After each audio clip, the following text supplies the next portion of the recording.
जय श्री राधे कृष्ण। प्रिय मित्रों, जीवन में जब भी हमारे समक्ष संकट आता है तो हमारे पास दो मार्ग होते हैं। पहला मार्ग भयभीत हो जाना, दूसरा मार्ग साहस के साथ उसका सामना करना। दोनों का मंतव्य एक ही है, लक्ष्य एक ही है, आत्म सुरक्षा, जीवन रक्षा। किंतु भय को दुर्बल माना जाता है और साहस को आपका बल माना जाता है। कारण यह है कि भय केवल एक प्रतिक्रिया है, वहीं साहस यह एक निश्चय है, प्रतिबद्धता है। और साहस के साथ संकट का सामना आप करोगे तो हो सकता है उस संकट का सदा सदा के लिए आप दमन कर दो।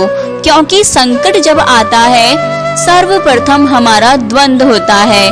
यहाँ मन उस संकट का सामना हम यहाँ करते हैं या इस हृदय को, मन को साहसी आप बना दो तो इसमें कभी भय नहीं आएगा और उस संकट का सामना करना सरल होगा, विजय प्राप्त करना सरल होगा।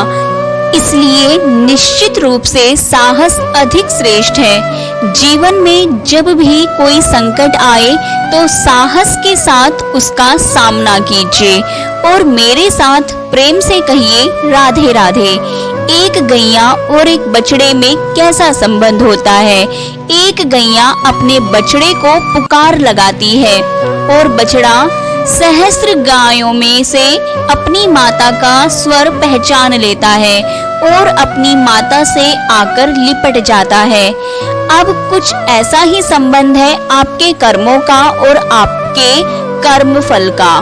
आप जो कर्म करेंगे आपके कर्म फल को पुकार लगाएंगे और आपका कर्म फल कहीं ना कहीं से आपको ढूंढते ढूंढते आकर आपसे लिपट जाएगा।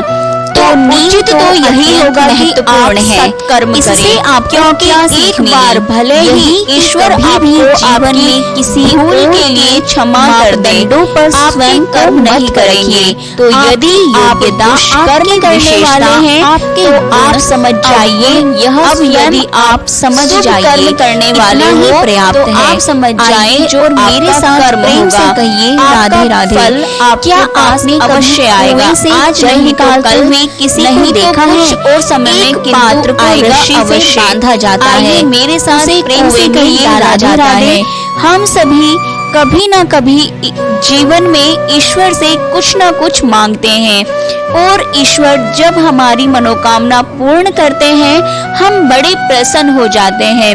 परंतु जब ईश्वर हमारी मनोकामना पूर्ण नहीं करते तब हम सोचते हैं, संदेह करते हैं, क्या सच में ईश्वर है। आप एक बात बता दो, यदि आपने ईश्वर के समक्ष अपनी इच्छा रखी, अपनी मनोकामना रखी और ईश्वर ने वह पूर्ण कर दी, इसका अर्थ यह है कि ईश्वर जानते हैं कि आपको इसकी आवश्यकता है। किंतु यदि आपने कामना की और वह पूर्ण नहीं हुई तो बस इतना स्मरण रखिए, ईश्वर वह सब देख सकते हैं जो आप नहीं देख सकते। दूसरा कारण यह है, ईश्वर यह बात भली भांति जानते हैं कि जो इच्छा आप रख रहे हैं वो इच्छा आप स्वयं अपने बल पर पूर्ण कर सकते हैं।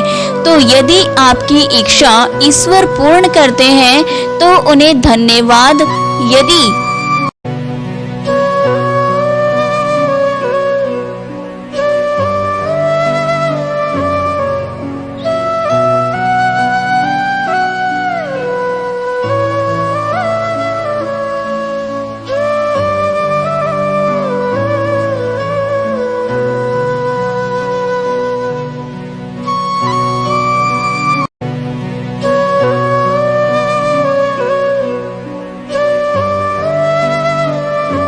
यदि इच्छा पूर्ण नहीं करते तो और भी धन्यवाद कहिए, क्योंकि वह आपके लिए या तो अच्छा कर रहे हैं या तो आपको उतना योग्य समझ रहे हैं कि आप स्वयं अपनी इच्छा, अपने स्वप्न पूर्ण कर सकते हैं। अपना कर्म करते जाइए, जीवन में आगे बढ़ते जाइए और मेरे साथ प्रेम से कहिए राधे राधे। आम और नीम दोनों ही अपने अपने स्थान पर अत्यंत विशेष, अत्यंत श्रेष्ठ। आम हमारी शक्ति बढ़ाता है, वहीं नीम रोगों से लड़ने की हमारी क्षमता बढ़ाता है। अब आम अत्यंत मीठा होता है और नीम कड़वा होता है। अब क्या इस कारण से नीम को निराश हो जाना चाहिए या स्वयं से गणना करनी चाहिए कि वो कड़वा है कि नहीं? देखिए, नीम कड़वा है, इसमें नीम का कोई दोष नहीं। दोष जिह्वा का है, दोष जीभ का है, जिसे मीठा भाता है और कड़वा नहीं भाता। किंतु यदि आप नीम का उपयोग अपने जीवन में नहीं करोगे, रोगों से लड़ने की आपकी क्षमता बढ़ेगी ही नहीं।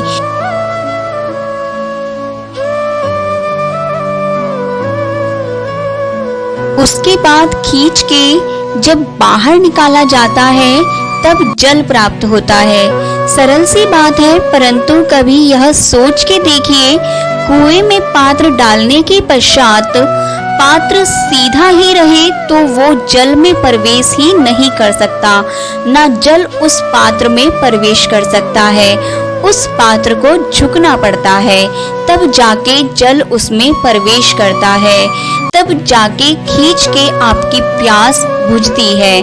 अब इसमें जीवन की एक अमूल्य सीख छुपी है, एक सीख जो संसार के हर एक व्यक्ति के लिए महत्वपूर्ण है, और उस सीख का नाम है विनम्रता। संसार में हर एक व्यक्ति को विनम्र होना चाहिए। आप स्वयं को विनम्र बना दीजिए, आपको बड़ों का आशीर्वाद भी प्राप्त होगा, सफलता का साथ भी प्राप्त होगा। आप विनम्र नहीं, कुछ भी प्राप्त नहीं कर सकते। तो विनम्र रहिए और प्रेम से कहिए राधे राधे। कभी आपने सोचा है कि वह क्या है जो आपको आगे बढ़ने से रोकता है?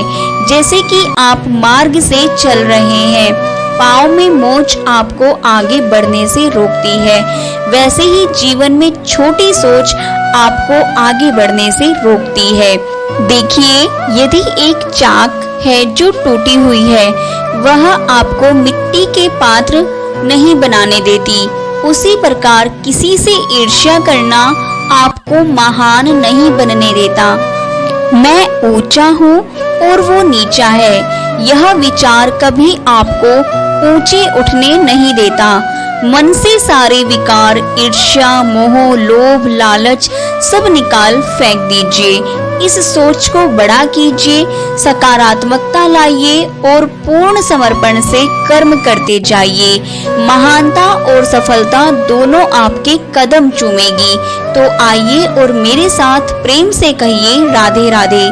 जीवन में जब भी हम किसी ऐसे मार्ग पर चलना चाहते हैं जिस पर कांटे हैं, छोटे कंकड़ हैं, तो चुभ सकते हैं, तो हम क्या करते हैं? हम पादुकाएं पहनते हैं। समझे, इसका सार यही है कि हम भार युद्ध जीत सकते हैं, वहां पर सफल हो सकते हैं, किंतु उससे भी कहीं अधिक महत्वपूर्ण और कहीं अधिक कठिन आंतरिक युद्ध होते हैं। आंतरिक कठिनाइयां होती हैं, लोभ, मोह, क्रोध, लालच, भय। यदि ये आपके भीतर हैं, तो अब संसार के किसी भी स्तर तक पहुंच जाइए, कितना भी बड़ा युद्ध जीत जाइए, आपको संतुष्टि नहीं मिलेगी। तो सर्वप्रथम स्वयं को सुधारें, तत्पश्चात इस संसार को जीते और उससे पहले मेरे साथ प्रेम से कहिए राधे राधे। कभी कभी हम किसी कार्य को आरंभ करने के विषय में सोचते हैं, फिर और सोचते हैं, फिर और सोचते हैं, सोचते ही रह जाते हैं। देखिए, यह अनुचित नहीं है कि हम किसी कार्य को आरंभ करने से पूर्व उसके विषय में सोच विचार करें, उसे समझें, ठीक है, किंतु सारा समय इसी में व्यर्थ करना उचित नहीं। यदि आपने अधिक समय लगा दिया तो समय आपसे रुष्ट अवश्य होगा, और क्यों ना हो, आप समय को नष्ट कर रहे हैं, यह उचित नहीं। देखिए, निश्चित रूप से सोच विचार कीजिए, आकलन कीजिए, पूर्ण रूप से कीजिए, किंतु यह भी स्मरण रहे कि उस उचित समय में आपको कर्म करना आरंभ करना है। सोचते ही रहोगे तो कर्म आरंभ नहीं कर पाओगे। और यह समय अत्यंत बलवान है, इसका सम्मान करोगे तो यह आपका सम्मान करेगा, आपका साथ देगा, नहीं करोगे नहीं देगा। आइए इस समय का सम्मान करें और मेरे साथ प्रेम से कहिए श्री राधे राधे। कई बार ऐसा होता है कि हमारी अच्छी मनसा पर, अच्छे विचारों पर, अच्छे कर्मों पर लोग संदेह करते हैं, प्रश्न उठाते हैं, प्रमाण मांगते हैं, शुद्धता की परीक्षा देने को कहते हैं, और तब निश्चित रूप से दुख होता है। हम सोचते हैं कि यही जीवन है। इतना अच्छा सोच के भी, शुभ कर्म करके भी लोग हम पर ही संदेह करते हैं। दुख तो होता है, किंतु दुखी होने की आवश्यकता नहीं। क्यों नहीं? क्योंकि यदि कोई अपर संदेह करता है तो उन्हें करने दे। संसार में क्या होता है देखिए, संसार में स्वर्ण की शुद्धता को ही परखा जाता है, कोयले की कटुता को नहीं।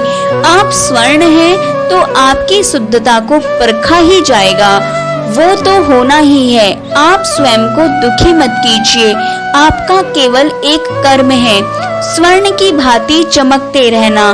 संसार को आपके सोच विचार, आपके कर्म का, आपकी शुद्धता का प्रमाण मिलता ही रहेगा। और आइए मेरे साथ प्रेम से कहिए राधे राधे।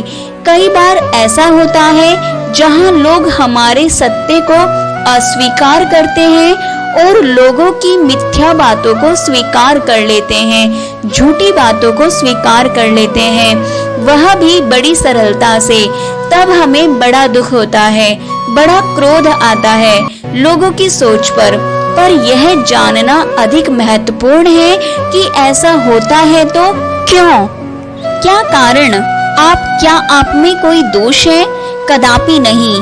कारण यह है कि इस सत्य का मूल्य कहीं अधिक, इतना अधिक है कि कई बार बड़े से बड़ा धनी भी इसका मूल्य चुका नहीं सकता। वही बात की जाए यदि मिथ्या की तो इसका मूल्य बहुत छोटा होता है, बड़ी सरलता से बिक जाता है।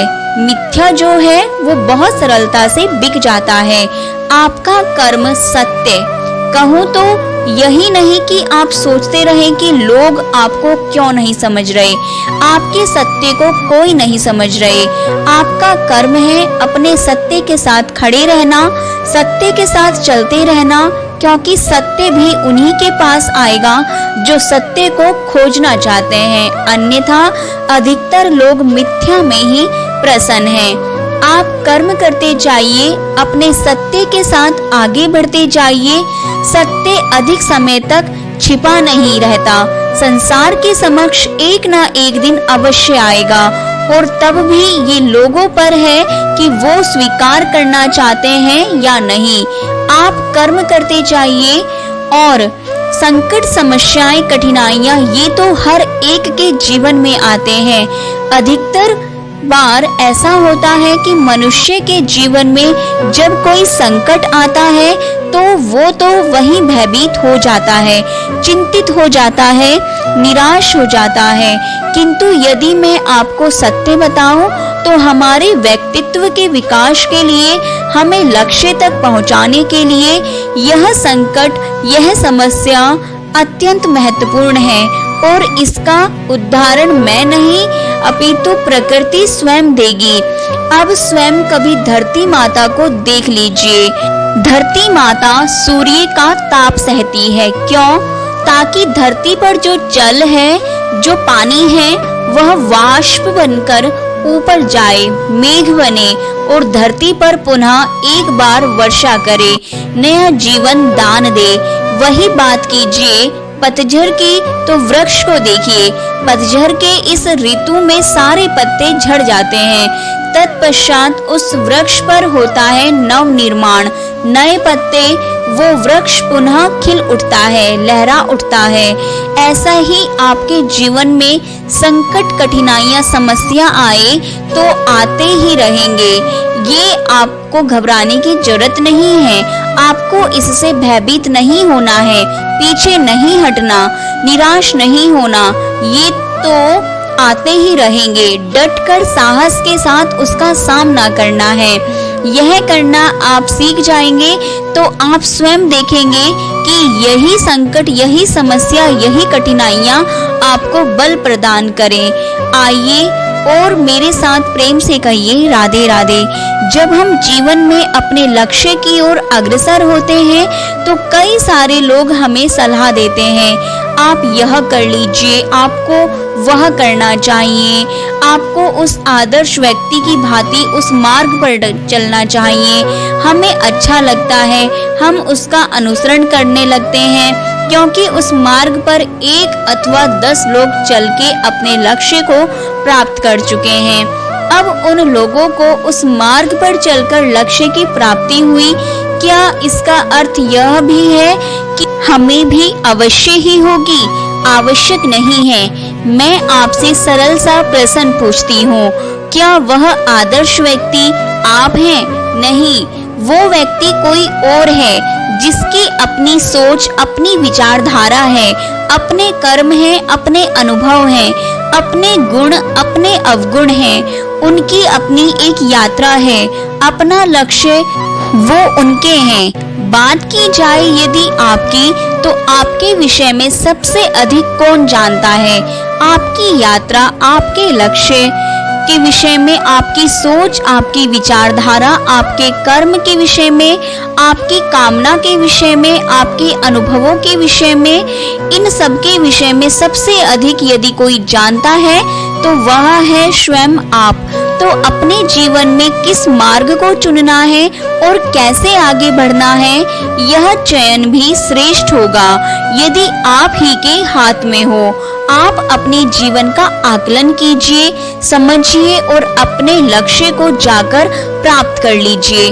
कुछ इस प्रकार उदाहरण संसार के समक्ष प्रस्तुत कीजिए कि भीड़ आपके मार्ग पर चलने के लिए आतुर हो जाए। दोस्तों, जब कभी भूकंप आता है, आंधी तूफान आता है, तब देखिए यह कितना बड़ा स्वर करता है, कितना बड़ा नाद करता है, ध्वंस मचा देता है। जब बाढ़ आती है तब कितना बड़ा नुकसान करती है, कितना बड़ा नाद करती है, किनारों को तोड़ के रख देती है।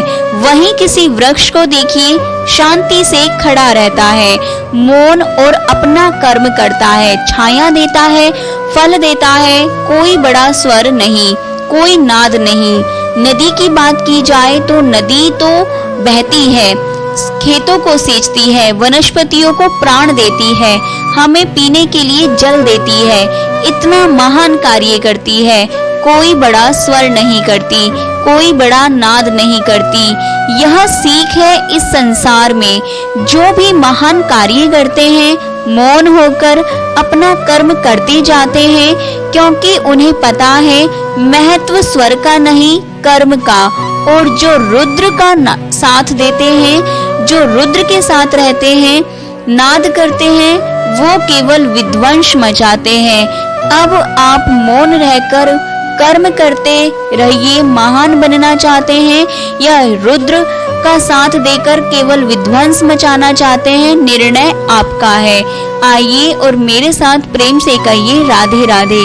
आप जीवन में क्या बनेंगे, यह आपके परिश्रम, आपके निरंतर प्रयास और आपकी चुनी हुई दिशा पर ही निर्भर नहीं करता। यह निर्भर करता है आपकी संगति जो अत्यंत महत्वपूर्ण होती है। प्रकृति भी हमें यही सिखाती है। एक उदाहरण द्वारा यदि यह मैं आपको बताऊं तो किसी हवा के झोंके को देखिए।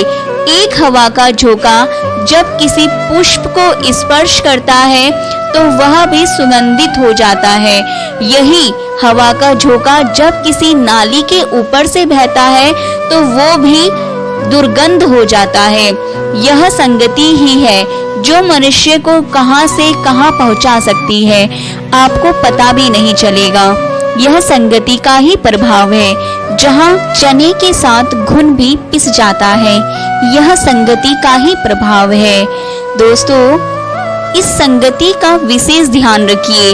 अब किससे मिलते हैं, क्या बात करते हैं, क्या सीखते हैं, उनका आपकी ऊर्जा पर क्या प्रभाव पड़ता है, सब देखिए। दोस्तों, अगर आपको हमारी यह प्रेरणादायक वीडियो पसंद आई है तो वीडियो को लाइक करें, और अगर आप हमारे चैनल राधा की आवाज पर नए आए हैं तो चैनल को सब्सक्राइब भी करें, बेल आइकॉन जरूर दबाएं ताकि हमारी प्रेरणादायक वीडियो का लिंक सबसे पहले आप तक पहुंच सके।